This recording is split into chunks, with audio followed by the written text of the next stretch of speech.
하나님 말씀은 요한복음 10장 7절에서부터 18절까지 우리 한 절씩 교독하여서 읽도록 하겠습니다. 요한복음 10장 7절에서부터 18절입니다. 그러므로 예수께서 다시 이르시되 내가 진실로 진실로 너희에게 말하노니 나는 양의 문이라. 원자로 다 절도요 강도니 양들이 듣지 아니하였느니라. 내가 문이니 누구든지 나로 말미암아 들어가면 구원을 받고 또 들어가며 나오며 꼴을 얻으리라. 도둑이 오는 것은 도둑질하고 죽이고 멸망시키려는 것뿐이요 내가 온 것은 양으로 생명을 얻게 하고 더 풍성히 얻게 하려는 것이라. 나는 선한 목자라. 선한 목자는 양들을 위하여 목숨을 버리거니와 싹구는 목자가 아니요 양도 제 양이 아니라. 이리가 오는 것을 보면 양을 버리고 달아나나니 이리가 양을 물어가고 또 해치느니라. 달아나는 것은 그가 싹군인 까닭에 양을 돌보지 아니함이나 나는 선한 목자라. 나는 내 양을 알고 양도 나를 아는 것이 아버지께서 나를 아시고 내가 아버지를 아는 것 같으니 나는 양을 위하여 목숨을 버리노라. 또 이 우리에 들지 아니한 다른 양들이 내게 있어 내가 인도하여야 할 터이니 그들도 내 약속을 듣고 한 무리가 되어 목자에게 있으리라. 내가 내 목숨을 버리는 것은 그것을 내가 다시 얻기 위함이니 이로 말미암아 아버지께서 나를 사랑하시느니라. 이를 내게서 빼앗는 자가 있는 것이 아니라 내가 스스로 버리노라. 또 다시 얻을 권세도 있으니 내 아버지에게서 받았노라 하시니라. 아멘. 여러분들은 예수님 하면은 어떤 모습을 상상하십니까? 요한복음에서는 예수님께서 하나님의 아들이시다라는 말씀을 계속해서 우리에게 설명해 주고 있습니다. 그럼에도 불구하고 영적으로 소경되었던 유대인들은 그 말씀을 깨닫지 못했습니다.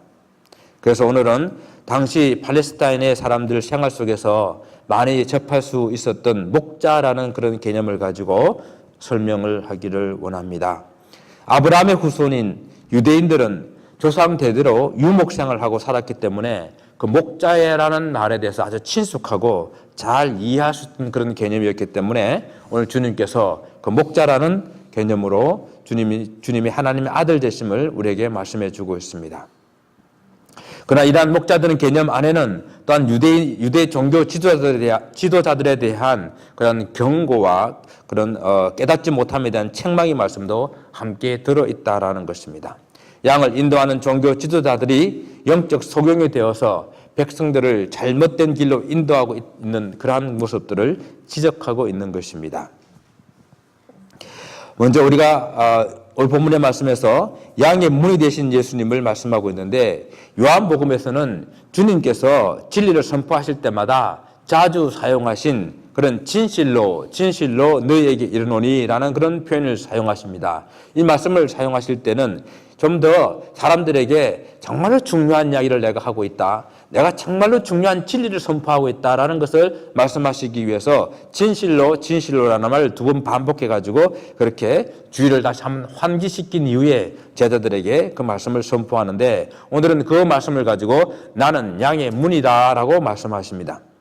양의 문이라고 하는 것은 양이 그 문을 통해서 들어오고 나가는 그 문이 된다라는 말씀이죠. 그럼 예수님께서는 이렇게 내가 양의 문이다라고 말씀하신 그 의미가 무엇일까요?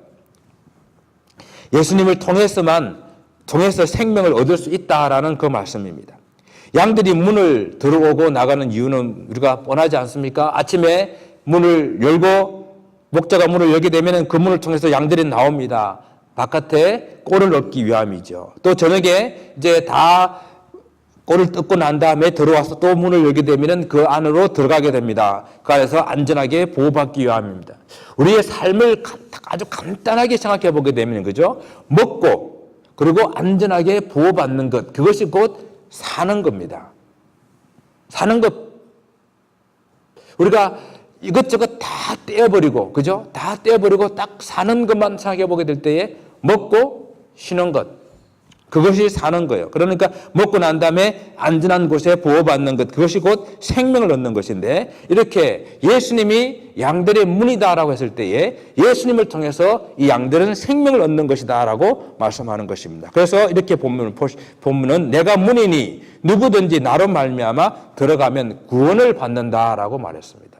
그러니까 양 우리 안에 들어오는 것, 그것을 곧 구원을 받는 것이다라고 말씀하고 있는 것입니다. 울타리 안으로 들어오는 것, 그것이 곧 구원을 받는 것이라고 말하고 있습니다. 물론 오늘날 우리가 이 교회 안에 들어오는 것, 곧 구원을 받는 것이라고 완전하게 일치시켜서 말할 수는 없지만은, 그러나 많은 개념 안에서는 이 교회 안에 들어오는 것, 주님 안에 들어오는 것, 그것을 곧 구원을 얻는 것이라고 이렇게 비유할 수 있다라고 말할 수 있는 것이죠. 그래서 양이 우리 안에 들어오는 것은 곧 하나님 나라에 들어오는 것으로, 거룩한 하나님의 백성의 공동체 속으로 들어오는 것으로 이렇게 이해할 수가 있다는 것입니다. 우리가 오늘 이 말씀을 이해하려고 하면요, 먼저 모든 인생이 이 양의 우리 안에 들어오지 않으면 생명을 얻을 수 없다는 사실을 먼저 우리는 인정을 해야 된다는 거예요. 사람들은 이렇게 말합니다. 구원이라고 말했을 때에 구원에 대해서 오해하는 부분들이 있는데, 그것은 뭔가 하면은 구원은 단지 우리가 이 세상에서 죽고 난 후의 일이라고 단정해 버리는 것입니다. 그러니까 사람들은 구원하게 되면은 죽고 나면 어떻게 되겠지, 죽어봐야 알지 라고 생각하면서 이 땅에 사는 동안에는 구원의 문제에서 다소 무관심하고 아주 먼 시간의 이야기라고 생각합니다. 그래서 정말 심각한 질병에 걸려가지고 죽을 날을 받아놓은 사람 아니고는 정말 나는 천년 만년 살 것처럼 그렇게 살아가는 우리의 모습들이 있다라는 거예요. 구원은요, 죽고 나서의 문제가 아니라 살아있는 동안에 해결해야 될 문제입니다. 살아있는 동안에 또한 구원받은 구원받은 성도의 삶을 살아가야 하는 그런 문제예요. 여러분 한번 생각해 보세요. 우리가 아이가 태어났습니다. 아이가 태어나는 순간부터 그 아이의 삶은 죽음을 향한 여행이에요. 좀 말이 너무 이렇게 좀 부정적으로 들릴지 모르겠지만 한번 보십시다. 우리가 아이가 태어나가지고 노심초사 걱정하는 것이 무엇이에요? 병들까? 아플까? 왜? 죽을까 봐 걱정하는 거잖아요. 모든 것들, 아주 모든 것을 다 떼놓고 저 밑바닥에서 우리가 생각해 보게 되면은 사실은 죽고 사는 문제거든요. 그래서 모든 사람은 이 땅에 죄인으로 태어나기 때문에 죄를 짓고 살다가 죽을 수밖에 없는 그런 존재라는 것을 성경은 우리에게 잘 말해주고 있습니다. 한 번 사람들이 죽는 것은 모든 사람들에게 다 정해져 있는 그런 이치요. 그리고 그 죽음이 끝이 아니라 그 후에는 심판이 있다라고 히브리서에서 말씀해 주고 있는 겁니다. 한 번 죽는 문제를 해결할 수 있는 사람은 아무도 없었고 또 없을 것입니다. 물론 요즘에는 평균 수명이 많이 길어져 가지고 조금 더 여유가 생겼는지 모르겠어요. 제가 어릴 때 있잖아요. 60세 그러면 진짜 호호 할아버지 할머니였습니다. 여러분 그렇지 않으세요? 60세 그러면 정말 저희 할머니도 머리가 하얀 그런 할머니였다. 60대 환갑할 때 제가 그때 기억이 나거든요. 그런데 지금 60세 그러면은 어떤 60세를 할머니라 그래요? 60세 할아버지라 그럴 수가 없습니다. 정말 생각뿐만 아니라 그 몸 자체도 청춘의 삶을 살고 있어요. 그래 봐야 120세라는 거예요. 그렇지 않습니까? 지금 이 지구상의 최고령 나이가 118세라 그러더라고요. 뭐 통계가 다 달라요. 왜냐하면은 그렇게 나이 많은 사람들은 물어보면 자기 나이가 몇 살인지 몰라요. 그래가지고 우리 대한민국에서도 정말 오래 사는 사람들을 이렇게 추적해가지고 그 나이를 하려고 그러는데 자기가 태어난 연도도 모르고 몇 살인지도 모르고 몇 살 이후부터 나이를 계산을 안 해가지고 몇 살인지 모른대요. 그럼 118세가 뭐 공식적인 나이로 제일 나이가 많다 그러는데 뭐 지구상에 지금까지 147세가 가장 오래 산 사는 사람이라고 합니다. 인도네시아 사람 중에서. 그런 거요. 많이 살아봐야 120세입니다. 이 땅에서 몇 살까지 사느냐가 문제가 아니라 우리가 이 땅에 사는 동안에 정말로 우리의 구원의 문제를 해결했느냐 안 했느냐, 그것이 정말로 문제인 것이에요. 모든 사람이 죄를 범하였기 때문에 하나님의 영광 이룰 수 없다라고 성경은 분명하게 우리에게 단정하고 있습니다. 그래서 우리 모든 이 땅에 태어난 인생은 구원을 받아야 할 필요가 있는 겁니다. 그 양의 우리 안에 들어와야 된다는 거예요. 오늘 성경 본문은 울타리 안에 들어온다는 것, 그것이 곧 구원을 얻는 것이라는 것을 의미하고, 문이 대신 우리 예수 그리스도를 통과해야만 구원을 받는다라고 이렇게 말씀하고 있습니다. 문은 권세요, 문은 능력을 상징하거든요. 그리고 고대 도시에서는 이 성벽을 두르고 성문을 세움으로써 완전한 도시를 만들었습니다. 특히 이 문은 그중에서 아주 튼튼하게 만들어서 튼튼한 문, 저 적들이 쳐들어와가지고 의지간한 그러한 무기로선 넘어뜨릴 수 없는, 뚫을 수 없는 그런 문을 만든 그런 성이 바로 산성이요 요새가 되는 거거든요. 바로 우리 주님께서 그 문이 되신다고 그러고, 그 주님 안에 들어오는 사람이 참 생명을 보장받고 구원을 얻는다라고 말씀하신 그 의미가, 주님이 나는 문이다라고 말씀하신 그 뜻이라는 것입니다. 또한 두 번째, 예수님이 문이다라는 그 의미는요, 예수님을 통해서만 구원을 얻을 수 있다라는 의미예요. 예수님을 통해서만. 이 만자 하나에 얼마나 큰 의미가 있는지 몰라요. 예수께서 나는 양의 문이다라고 표현하실 때에 다른 것으로서는 안 된다라는 이야기입니다. 고대의 이 팔레스타인의 이 양우리는, 이스라엘은 돌이 많은 나라예요. 그래서 대부분의 많은 것들을 돌로 이렇게 만들거든요. 그래서 양우리도 돌을 가지고 우리를 만들고 그 가운데에 문은 딱 하나만 만들었습니다. 그래서 그 하나의 문으로만 양들이 들어오고 나올 수가 있었습니다. 그래서 유대인들은 이렇게 말하면은 금방 알아들었다는 이야기예요. 나는 양의 문이다라고 말했을 때에, 양이 항상 드나들 수 있는 하나밖에 없는 그 문, 그 문이라고 지금 말씀하시는구나라고 알아들었다는 이야기예요. 그렇습니다. 문은 하나밖에 없었어요. 그렇기 때문에 주님께서는 1절과 10절에서 양의 우리로 들어가지 아니하고 다른 데로 넘어가는 것들은 뭡니까? 다 절도요 강도라 그랬습니다. 나보다 먼저 온 자도 다 절도요 강도이기 때문에 양들이 아무리 그들을 불러도 응하지 않고 따라가지 않았다라고 말했습니다. 다말 넘어가는 자, 그 넘어가는 자는 양들을 훔치기 위한 도적이요 강도입니다. 왜? 문이 되신 주님이 그 문에 붙들고 서 계시기 때문에 그 문으로서는 양을 훔쳐갈 수가 없기 때문에 담을 넘어서 양을 훔쳐가는 도적이요 강도였다는 것입니다.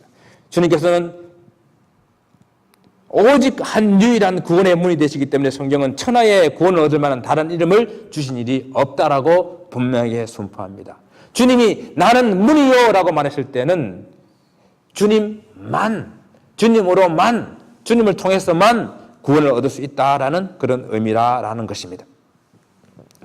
우리 양의 문이라 하신 주님께서 11절에서는 또 다시 이렇게 말씀하십니다. 나는 선한 목자라.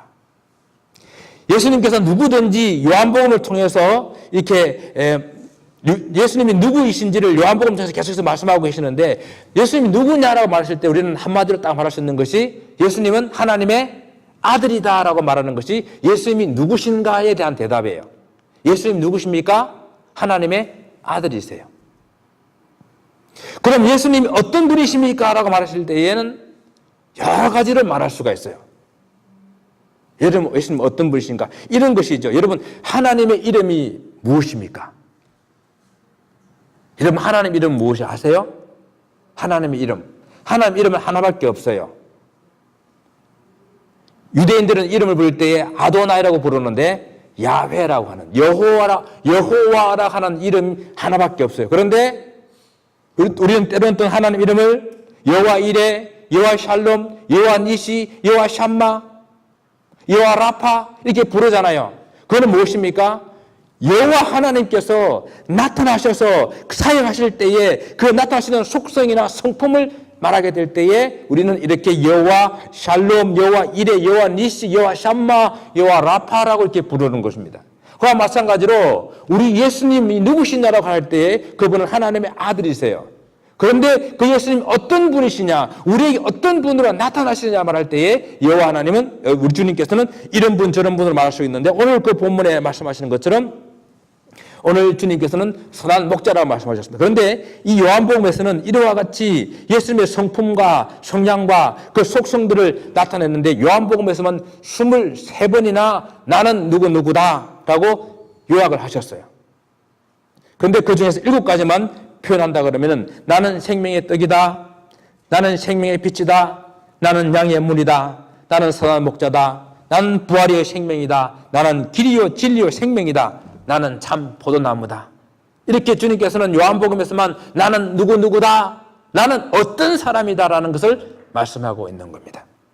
오늘 이런 표현들 중에서 예수님께서 하나님의 아들로 오셔서 우리를 구원하시기 위해서 사역하시면서 우리를 얼마나 사랑하셨는지, 우리를 얼마나 매 순간 우리를 돌보고 계시는지를 가장 잘 표현해주고 있는 그런 표현이 나는 선한 목자다라는 그런 표현입니다. 오늘 그래서 우리는 이 말씀을 생각하시면서 주님께서는 왜 당신을 나는 선한 목자라고 이렇게 말씀하셨을까 생각해 보기를 원합니다.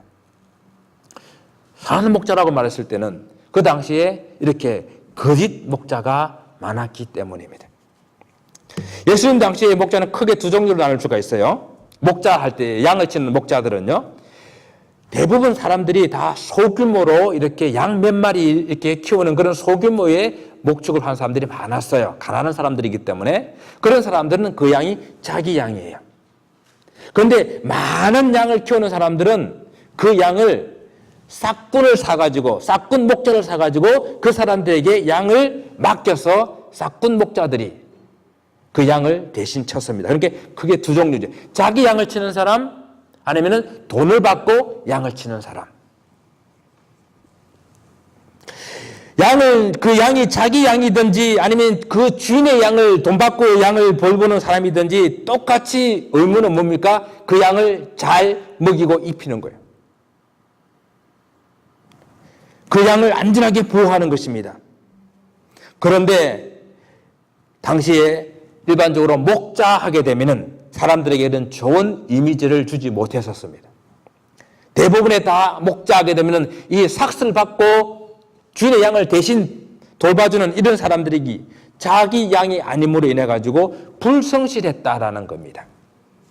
주인으로부터 또한 충분한 그런 급료를 받지 못하기 때문에 때로는 양을 팔아먹기도 하고 잡아먹기도 하고 또한 그냥 방치하기 일쑤였습니다. 그래서 지금 예수님께서 나는 선한 목자다고 말할 때에 사람들의 생각은 목자하게 되면은 일반적으로 유대인들은 부정적인 생각으로 싹꾼 목자, 불성실한 목자, 주인의 양들을 빼먹고 주인의 양들을 그냥 방치해버리는 목자, 그런 목자로 다 생각을 했다라는 거예요. 그래서 싹꾼 목자는 거짓 목자입니다. 이 당시의 거짓 목자들은 이런 삭스를 주고 받고 양을 돌보는 이런 목자들은 대부분 다 이런 거짓 목자의 모습들이었다는 것입니다. 당시에 영적으로 소경이면서 백성들을 잘못된 길로 인도하고 있었던 바로 유대 종교 지도자들이 바로 이 거짓 목자들이었다라는 것입니다. 주님께서는 이 목자의 비유를 설명하시면서 자기도 천국에 들어가지 못하고 다른 사람들도 천국에 들어가지 못하도록 문을 가로막고 서 있는 유대 종교 지도자들을 거짓 목자라고 지금 말씀을 하고 있는 것입니다. 그들은 소경이면서 소경이 소경을 인도하여서 다 같이 멸망의 길로 가고 있는 그런 사람들이라고 말하고 있는 것입니다. 때로는 그들 중에서는 양의 탈을 쓰고 이리 같은 자들로서 양을 도둑질하고 강도하기 위해서 담을 넘는 자들과 같은 사람들이라고 말하고 있는 것입니다. 원래 양과 목자는 너무도 서로 친밀하여서 서로 잘 아는 그런 관계이거든요. 그래서 우리가 함께 읽지는 않았지만은 오늘 본문 말씀에 3절 말씀을 보게 되면 양은 목자의 음성을 듣나니 그가 자기 양의 이름을 각각 불러 인도하여 내느니라. 자기 양을 다 내어놓은 후에 앞서가면 양들이 그의 음성을 아는 거로 따라온다라고 말했어요. 목자도 양의 이름을 알고 그리고 양도 목자의 음성을 알아서 서로 불러내면 그 양은 목자의 음성을 듣고 따라 나오는 그런 관계인데, 이 거짓 목자, 싹꾼 목자들은 그 양을 알지 못하기 때문에 그 양을 불러도 양이 따라오지 않는 그런 관계였다는 것이죠. 제가 팔레스타인의 그런 목축업이 다 소규모였다고 그랬잖아요. 그래서 이 목자들은요, 이 소규모의 목장을 가르고 있는 그런 사람들은 공동의 양 우리들을 이렇게 만들고 그 안에 같이 그렇게 양 우리들을 넣고 밤에 서로 순번을 나누어 가지고 그 양을 지켰다고 그래요. 그리고 이제 아침이 되게 되면은 그 자기 양들을 부르게 되는데 자기 양들을 다 표시를 해놓는지 아니면은 그 양들을 다 자기 양은 이름을 다 지어줘 가지고 이렇게 부르게 되는데 그 양을 부르게 되면은 그 양은 기가 막히게 자기 목자의 음성을 알아듣고 따라 나온다는 거예요. 그래서 자기 양들 데리고 꼴을 먹이러 데려 나가는 그런 모습들을 지금 보면서 자기 양들은 자기 목자의 음성을 알고 듣고 따라서 나온다라는 그런 말씀입니다. 그런데 다른 목자의 음성은 알지 못하기 때문에 따르지 않을 뿐만 아니라 그 목자가 그 양을 데려가려고 하면은 도망을 가게 됩니다. 그래서 거짓 목자는 두 가지 중에서 하나를 택해야 됩니다. 문으로 들어오지 않고 담을 넘어서 양을 도둑질하든지 아니면 목자의 탈을 쓰고 들어와서 목자 행세를 하든지. 오늘 이 말씀을 하고 있는 것은 당시에 이 말씀을 기록할 당시에 거짓 목자들이 너무 많이 일어나가지고 하나님 교회를 위협하고 있었다라는 이야기예요. 예수님의 신성을 부인하거나 아니면 예수님의 인성을 부인하는 겁니다. 아니면 아예 예수님 외에 다른 그런 구원의 길이 있다라고 말하는 그런 이단들이 교회 울타리를 넘어와가지고 주님의 양들을 유혹하고 도둑질했다라는 이야기예요. 이런 유혹과 위협은 1세기만 아니라 수세기를 거쳐오는 오늘날까지 계속해서 거짓 목자들이 존재하고 있습니다. 그래서 성경은 이미 경고하고 있는 거예요. 그들은 마치 우는 사자와 같이 산길자를 두루 찾아다닌다. 1세기부터 오늘 21세기 이때까지 우리 안에 있는 양들이 거짓 교사들에 의해서 늘 유혹받고 미혹받는 그런 시대가 계속되어 왔다는 이야기입니다. 혹 교회 주의를 배회하고 있다가 낙오된 성도들을 가로채거나 혹은 위장하여 교회에 들어와 침투하여서 성도들을 미혹하고 유혹하는 일들이 계속 있기 때문에 성경 우리에게 정신을 차리고 근신하여 깨어 기도하라고 말씀합니다. 정말 우리는 깨어 있어야 돼요. 말씀과 기도로 깨어 있어야만 오늘 사자와 같이 삼킬자를 두루 찾고 있는 이러한 거짓 목자들로부터 싹군 목자들로부터 우리의 양들을 보호할 수가 있다라는 것입니다. 또한 주님께서 나는 선한 목자다라고 말씀하시는 그 이유는 어디에 있는가 하면은 정말 주님께서 이 싹군 목자들이 많은 가운데에 정말 거짓 목자들이 많은 이 세상 가운데에 주님이 유일하게 선하신 목자 되심을 말씀해 주기 위함입니다. 제가 조금 전에 말씀드렸잖아요. 내가 선한 목자다 그랬을 때에 사람들이 고개를 갸우뚱거리며 선한 목자가 선하다고 말도 안 돼. 말이 성립이 안 돼. 이렇게 생각을 했을 거예요. 선한 목자가 어디 있어? 목자는 다 그렇고 그렇지 뭐. 우리가 예수님의 비유 가운데에 선한 사마리아인 있잖아요. 그것도 같은 개념이래요. 선한 사마리아인? 무슨 저 사마리아 사람들은 사람도 취급 안 하는데 뭐가 그 앞에 선한 사마리아인 말도 안 돼.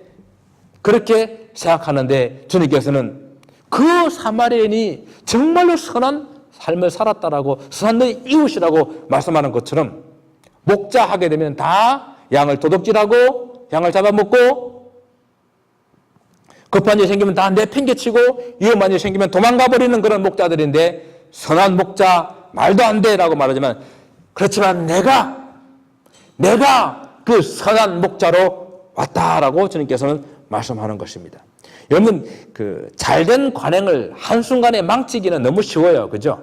그렇지만 잘못된 관행을 다시 바로잡기는 어려운 겁니다. 그렇지만 주님께서는 이렇게 목자는 선한 목자가 될 수가 없지만은 그러나 나는 정말 선한 목자다라고 말씀하시면서 그 선한 목자는 어떤 사람인가? 바로 그 선한 목자는 양들을 위해서 목숨을 버리는 사람이다. 싹군 목자와 선한 목자의 차이점은 편안할 때는 알 수가 없어요. 그러나 위기가 닥쳐왔을 때에, 위험이 닥쳐왔을 때에 아주 극명하게 차이가 드러나게 됩니다.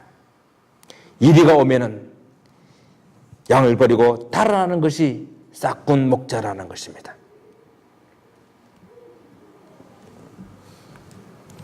그러나 양을 사랑하는 참 목자는, 선한 목자는 일이나 사자나 곰이나 이런 무서운 짐승이 나타나게 되면 목숨을 걸고 그 양을 지킵니다. 여러분 혹시 성경 속에서 이런 목자를 찾아보신 적 있어요?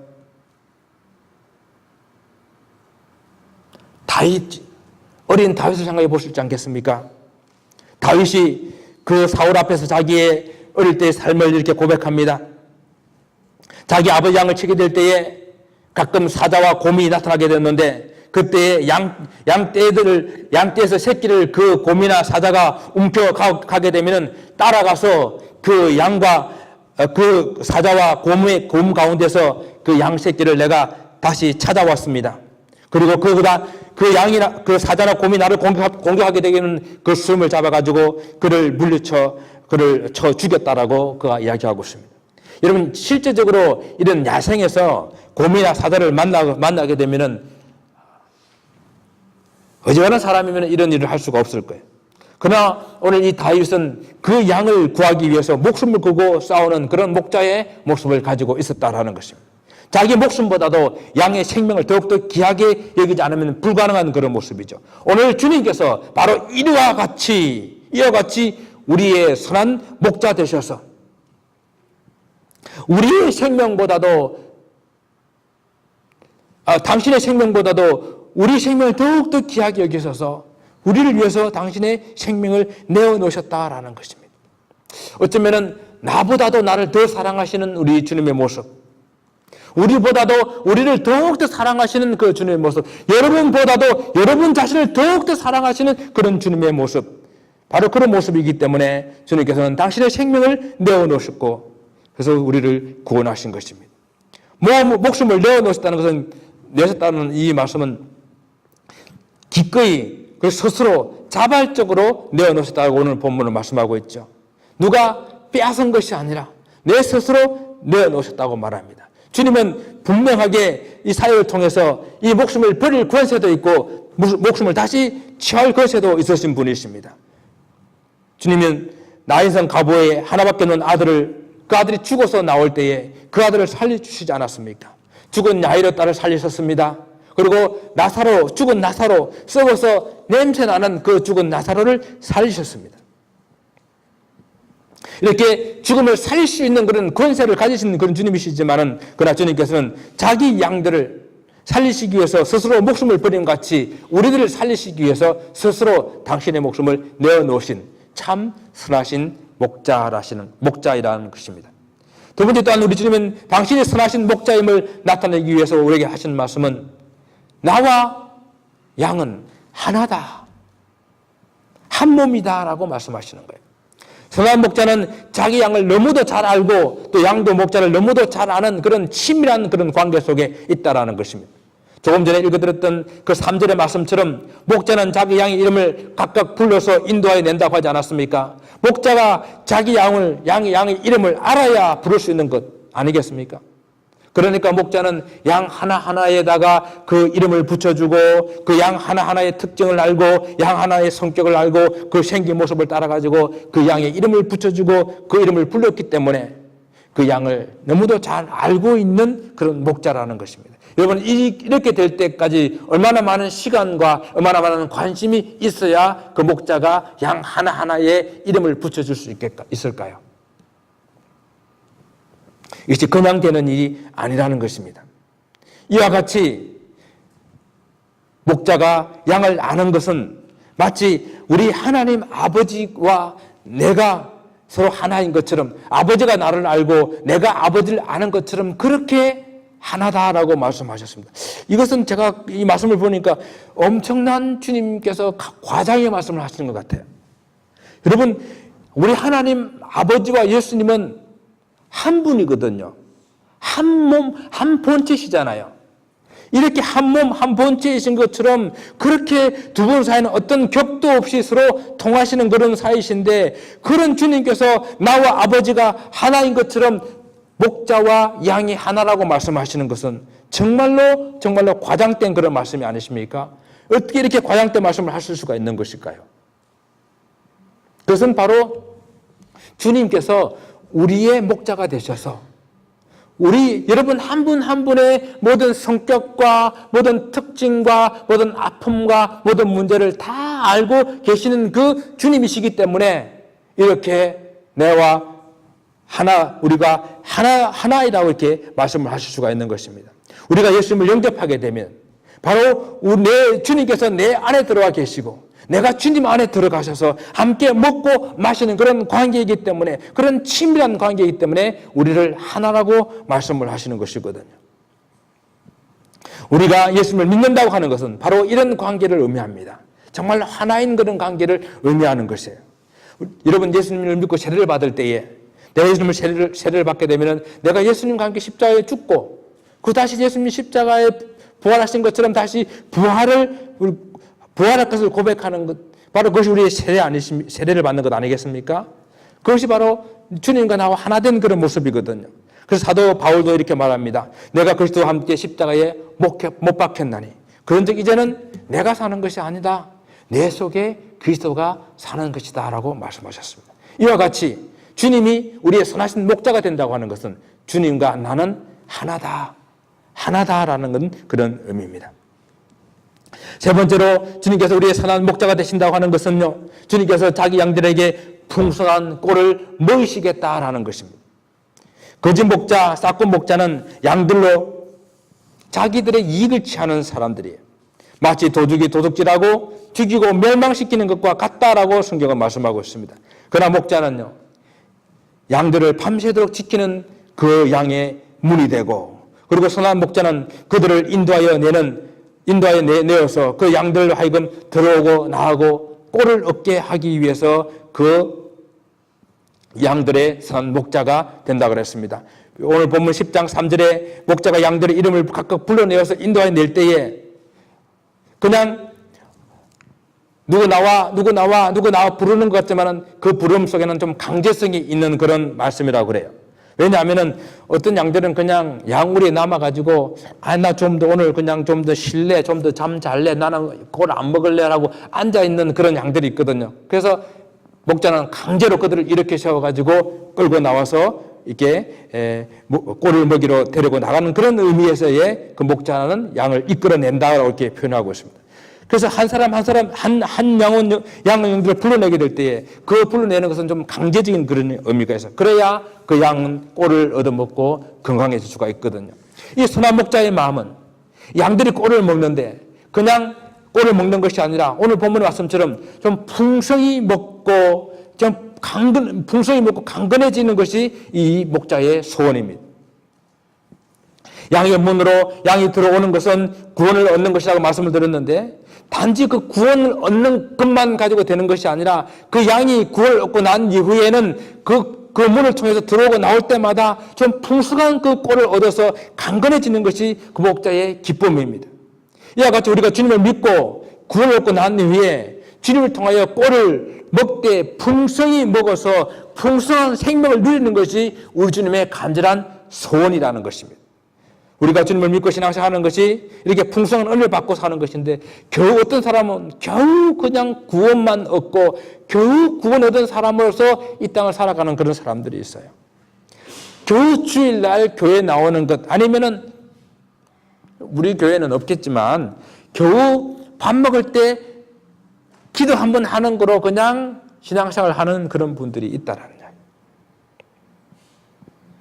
우리가 구원받았다고 하는 것은 겨우 구원받아서 겨우 살아가는 그런 모습들이 아니라 들어오며 나오며 풍성한 꼴을 얻는 그런 풍성한 삶을 사는 것, 그것을 통해서 우리 구원을 받았다라는 그런 구원받은 삶의 모습입니다.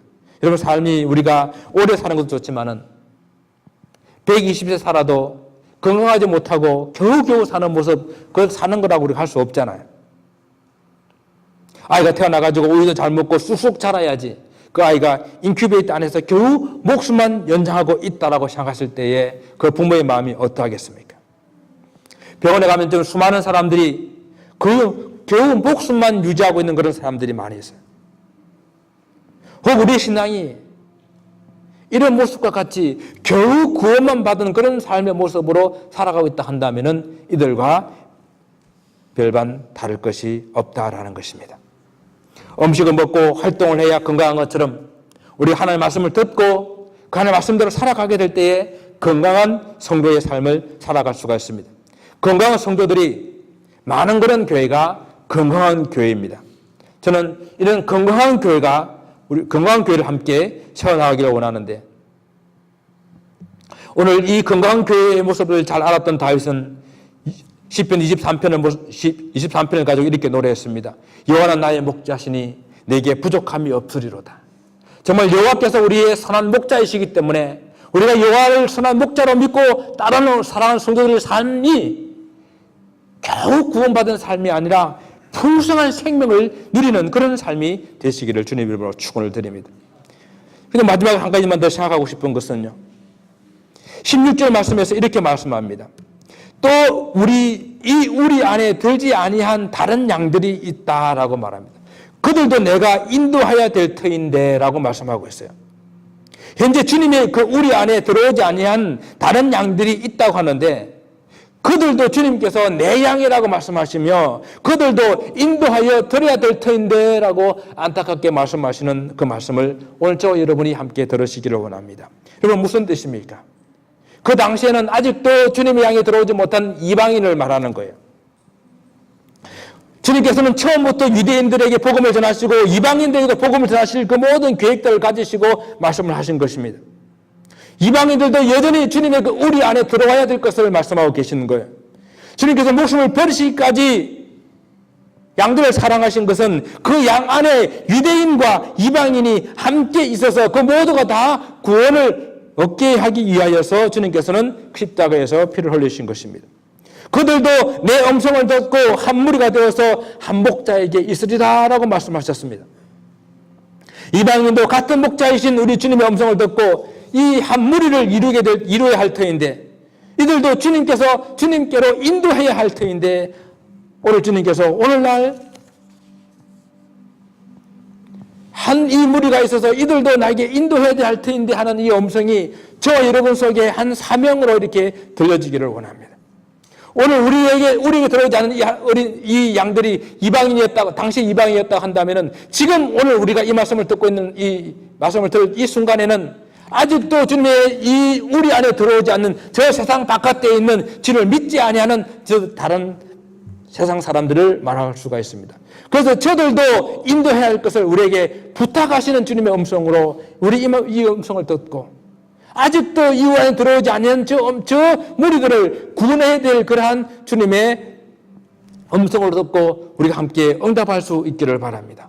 저 무리도 아직 들어오지 않은 한 무리들이 있는데 저 무리도 들어와야 할 텐데, 저 무리도 인도해야 할 테인데, 저 무리도 주님의 구원의 소리를 들어야 할 테인데 하는 주님의 안타까운 음성에 우리가 함께 응답하여서 우리가 저들의 목자가 되어야 된다는 이야기입니다.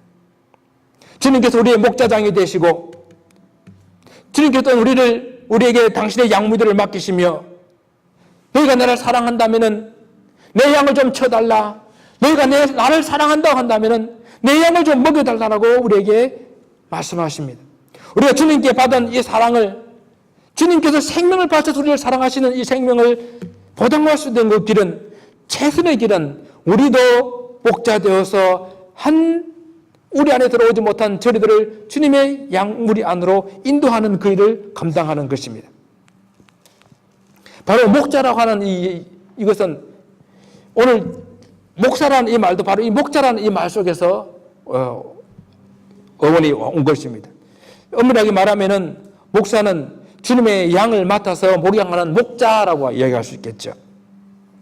그런데 이 성경에서는 이 목양 일을 이 목사만 하는 것이 아니라 모든 성도들이 함께 리더가 되어서 다 이 목양을 해야 되는 사람들이라고 성경은 말씀하고 있어요. 에베소서 4장 11절과 12절에 목사가 해야 되는 일은 성도를 온전케 하는 일인데, 그러면 성도들이 해야 될 일은 뭔가 하면 봉사일을 하며 그리스도의 몸을 세우는 일, 그리스도의 몸을 세우는 일이 목양하는 일이거든요. 이 목양하는 일을 성도들이 함께 해야 될 일이라고 말씀을 하고 있는 것입니다. 우리 모든 성도들이 함께 목자가 되어져서 아직도 주님 앞에 인도되지 못한 그 생명을 인도하는 그 일을 하는 것이 바로 오늘날 교회가 이 땅에서 감당이 될 그 일이라는 것입니다. 선하신 목자 되신 우리 주님께서 우리를 인도하시고 오늘 우리에게 또 저와 여러분에게 말씀하십니다. 저들도 인도해야 될 터인데 하시며, 우리가 주님의 양이라면 우리에게 그 사명을 감당하기로 하시는 그 주님의 음성을 듣고, 그 주님의 음성을 듣고 따르는 그런 주님의 진짜 참 양이 되고 주님의 목자가 되어져서 아직도 우리 밖에 있는 영혼들을 주님께로 인도하는, 그런 영혼 구원하여 제자 삼는 그 일을 함께 감당하는 저 여러분 되시기를 주님 이름으로 다시 한번 축원을 드립니다. 기도하겠습니다. 아버지 하나님, 우리의 목자 되시며 우리 구원의 문이 되시며 우리의 선한 목자 되신 주님을 찬양합니다. 우리의 구원의 문이 되시며 우리의 선한 목자 되신 주님께서 아직 주님의 우리 안에 들어오지 아니한 그 양들을 우리에게 맡기시며 인도하시기를 원하시는 그 주님의 음성을 이 아침에 들을 수 있기를 소원합니다. 그래 주님의 목자 되어져서 그 귀한 사명 감당하다 주 앞에 서는 인생들에게 영혼 구원하여 제자 삼는 그 일을 함께 감당하는 온 성도들이 주님의 목자로서의 삶을 살아갈 수 있도록 인도하여 주옵소서. 감사하며 예수 그리스도의 이름으로 기도드리옵나이다. 아멘.